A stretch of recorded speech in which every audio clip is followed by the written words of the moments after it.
what is the pattern? 2 to 12 to 72, multiplying by 6. So as soon as you see that, oh, I'm multiplying by the same thing every time, now you know it's geometric.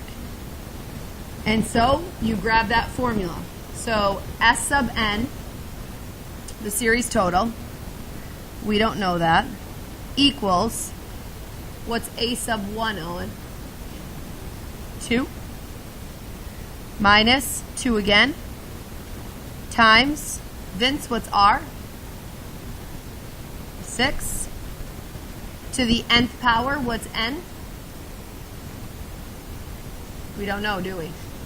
Do they tell us how many terms we have? Okay. All over 1 minus your R of 6. Okay? So, because we are missing n, we have a side project to do. This is the geometric series formula. We don't have everything we need. We need to pop over to the geometric sequence formula and see if we can't find what we need. So if I go over to my geometric sequence formula, which I wrote at the top for you to remind you, do you know A sub n? Bella? Yes, you do. Yeah. A sub n is the last term. They did give us that. 93, 312 equals, do we know A sub 1, Jack B? 2 times, do we know R, Angie? 6. Do we know n? No, n minus 1. So, we have enough to solve for n in this equation. Once we solve for n, we'll be able to use the answer over here and go on with our lives. So, then the question is, how do we solve this? What would you do first to both sides? Alexa.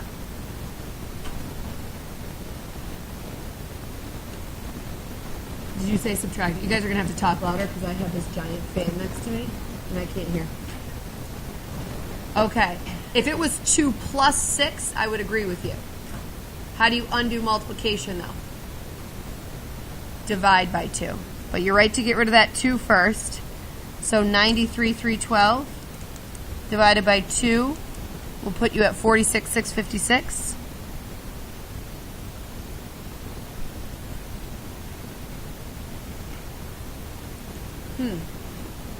Our variable's in the exponent. This looks familiar. What do you have to do to both sides to get it out? Georgia. Log. So the log of 46, 656 equals, and when I take the log of the right-hand side, that n minus 1 comes out in front.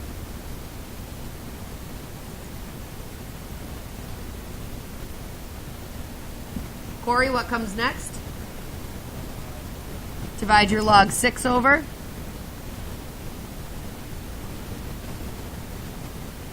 What comes last, Haley? Add 1. So, again, n is a number of terms. If this is not a whole number, we did something wrong. Okay? So I'm going to type in log of 46656 divided by log 6. Take that answer and then add 1. 7 terms. It's amazing that we're only on the 7th term and it's already that big, isn't it? That's exponential growth for it. When you multiply by 6, multiply by 6 over and over again. But now that we know n is 7, we can go back to the equation at hand and plug in a 7. So n is 7. We'll go right back up here. Now, typing this in, I would do your numerator first and then divide by -5. So 2 minus 2 times 6 to the 7th power. Take that numerator and divide it by -5. 111974.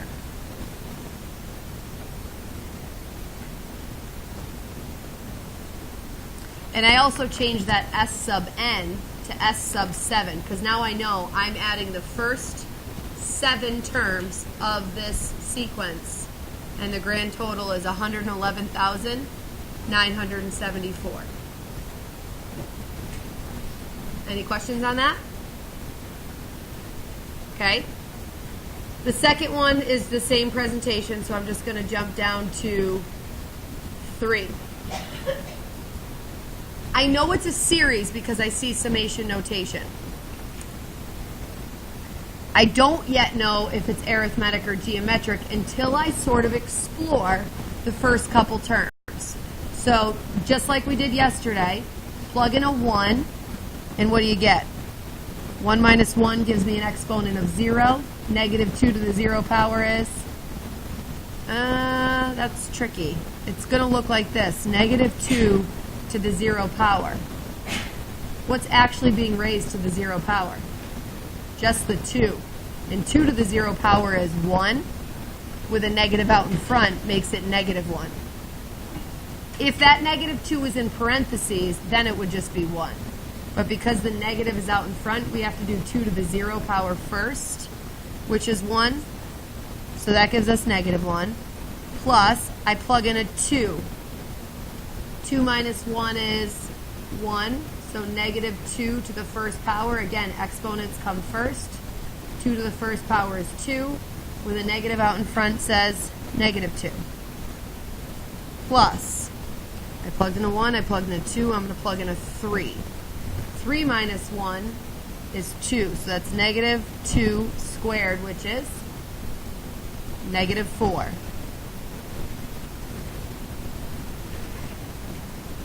Maybe you don't see your pattern quite yet. You can plug in a 4.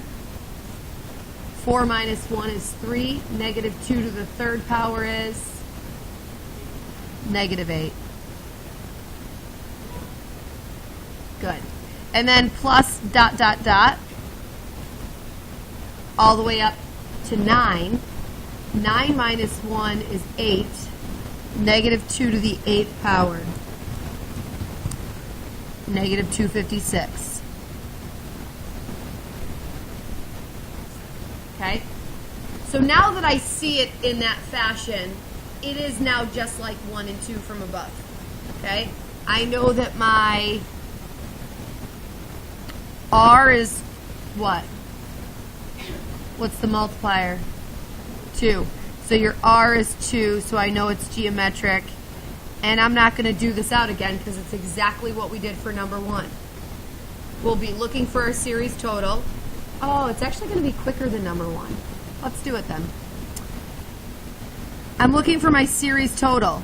Series through n terms. How many terms are there if you're plugging in 1 through 9? 9, right? The difference between 9 and 1 is 8, and then add 1. So your series total through 9 terms is a sub 1, which was negative 1, minus a sub 1, which is negative 1 again. Make sure you have the minus sign from the formula and the negative 1, that's the first term, times r, which we said was 2, to the nth power, which we said was 9. We don't need a little detour here. That's what's nice about the summation notation version. All over 1 minus your r of 2. So again here, I'm going to plug in my numerator. Negative 1 minus parentheses negative 1 times 2 to the 9th. My numerator is 511. My denominator is negative 1, negative 511. It makes sense that it's a negative number. I'm compiling a bunch of negative numbers and combining negatives with negatives, which makes bigger negatives. Good? Okay. The next section, a little bit of a different presentation, but I still see a pattern of times what? 2. Now it looks like I'm subtracting all of these, but I'm probably technically adding negatives that just turned into minus signs. So it is a series. So S sub n, do we know what n is? 9 equals a sub 1. What's a sub 1? Negative 3 minus negative 3 times r of 2 to the nth power of 9 all over 1 minus 2. R is 2.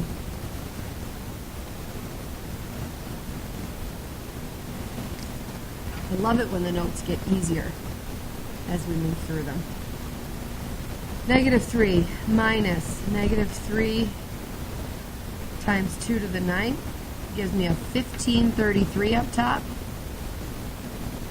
And 1 minus 2 is negative 1, so my answer is negative 1533. Again, makes sense because my negative numbers are accumulating. Good? And I will do 6 because it's a different presentation, if nothing else. So, do I know how many terms? S sub, I don't, do I? Bummer. S sub n equals, I do know a sub 1 is 5. I do know r is negative 2, but again, I don't know the nth power. And then it's 1 minus, my r value is negative 2, so 1 minus negative 2 on the bottom is going to turn to 1 plus 2.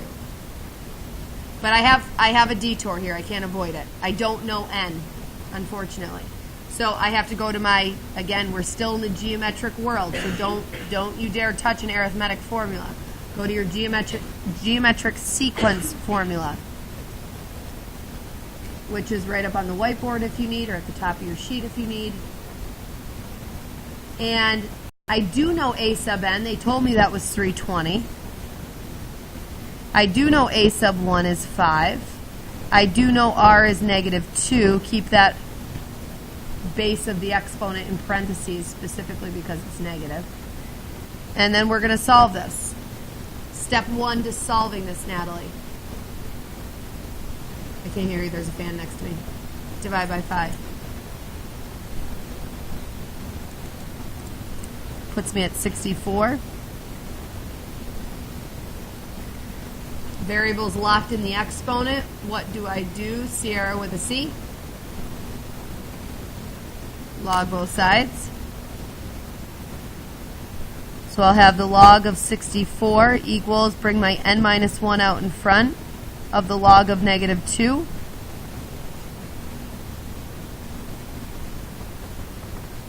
Followed by what, Tess?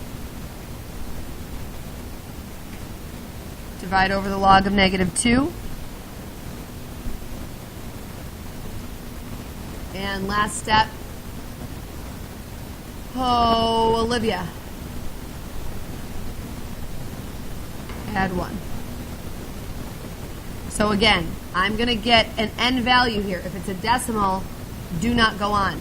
You made a mistake. Okay? So log of 6. Ooh. Oh, I remember this. I remember this. So it's going to give you an issue because you're trying to take the log of a negative. Oh, if I could go into depth about it, but we can ignore that negative because this sequence is still possible. It's 5 plus your multiplier is a negative 2, so it'll be a negative 10, plus your multiplier is a negative 2, so it'll be a 20, plus a negative 40. We can do this. It will work out. It's just your r being a negative kind of screwed things up for you. So whether the r is a positive 2 or a negative 2, that really only affects every other term. Do you see that? If r was a positive 2, it would be 5, 10, 20, 40. It really only affects the negativity of every other term. So without going into too crazy of an explanation, and this is, there is a logical reason behind it that's kind of wrapped up in what I just said, we can ignore that negative. Log of 64 divided by log of 2 gives us 6, add 1, so 7. So n is 7 terms. This will really take us 7 terms to get to the 320. And so go back here, make that n a 7, and carry on with the problem that we were supposed to be doing, which is finding the series total. That gives me a 645 as a numerator and a 3 as a denominator. 215. Wait a minute. That doesn't make sense, does it? Oh, yes, it does. Yeah, it does. Because these positives and negatives, as you add them, are kind of working against each other. You keep kind of going back and forth between you're a positive, then you subtract 10 and you're in the negatives, then you add 20 and you're back in the positives, and you keep flip-flopping back and forth. So that does work.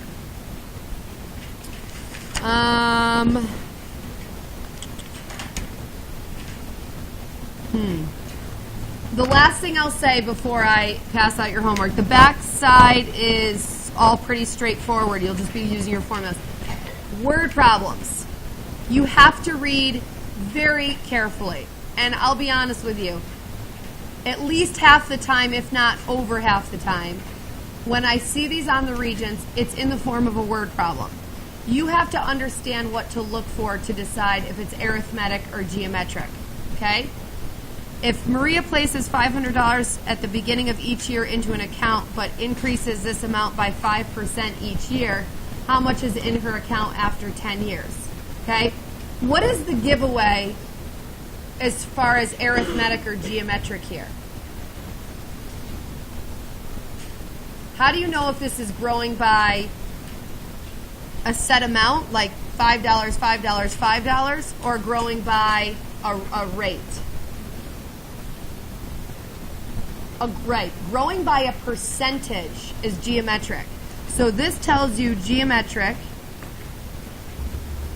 And if you're growing by 5%, your R is 1.05. That's your multiplier if you're growing by 5%. Remember that 1 plus R thing that we used to do? That's where that comes from. And then how do you know it's a series or a sequence?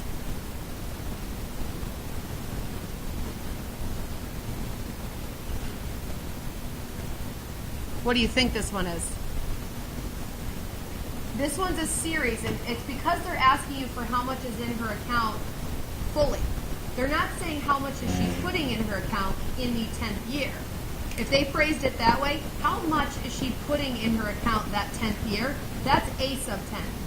That's what's her 10th deposit, right? This is saying how much, without saying the word total, this is essentially saying how much is in total in her account after 10 years. Yes.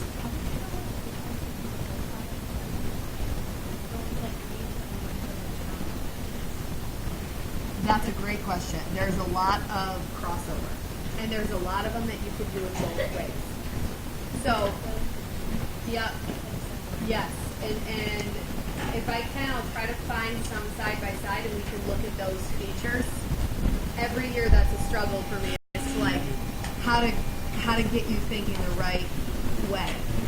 Because it happens all the time. Open response, it's such an easy series question, but they're doing exponential growth. Or vice versa. It's the same thing. It's just there's a crossover. So I will pull some of those up and try to create something.